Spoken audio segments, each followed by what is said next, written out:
Ce qu'on appelle marche de grand fond, c'est un peu comme un coureur qui va pratiquer l'ultra-marathon. En course à pied, on a le marathon qui est la distance reine, hein, les 42 km 195, et tout ce qui se passe après est qualifié d'ultra-marathon. Nous, dans la marche, c'est un petit peu différent. Donc, tu as les distances dites de vitesse, donc qui vont du 5 au 50 km. 50 km, on est encore sur la marche de vitesse, parce que ça va très très très vite, près de 14 à l'heure pour les meilleurs. Donc, c'est quand même des vitesses qui sont assez impressionnantes. Le grand fond, c'est plutôt tout ce qui est à partir de 24 heures. Il y a une formule que j'aime beaucoup, parce qu'elle m'a amené à réfléchir. Un jour, j'ai un grand entraîneur d'athlétisme qui m'a dit « Mais de toute façon, la marche, encore plus le grand fond, c'est un sport d'un autre temps. » Ah.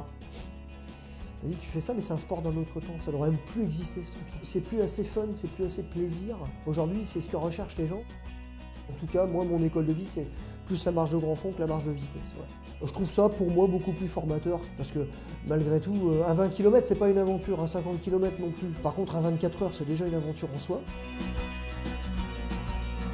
Humainement, c'est incroyable tout ce que ça m'apporte. La solitude du marcheur de fond, c'est quelque chose même que je me mets à rechercher. C'est le bruit de mes pas, c'est la respiration, c'est la cadence, ça va être mes bras aussi, c'est le bruit de ma veste qui frotte. C'est des petits bruits qui me sont devenus familiers, c'est les petits oiseaux aussi, hein. Et c'est la fluidité de la Moselle, c'est une discipline qui est très poétique par certains moments.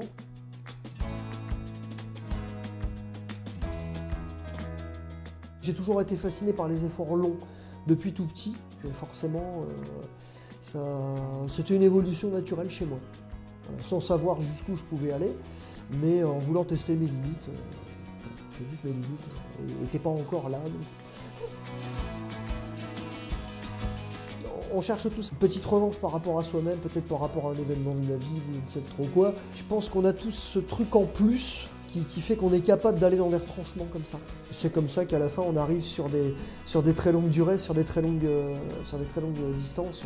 Les copains disent mais t'es fada d'aller là-dessus. Nous déjà 20 km c'est le bout du monde. Une envie aussi de s'accomplir par rapport à soi-même, complètement dans l'épanouissement personnel.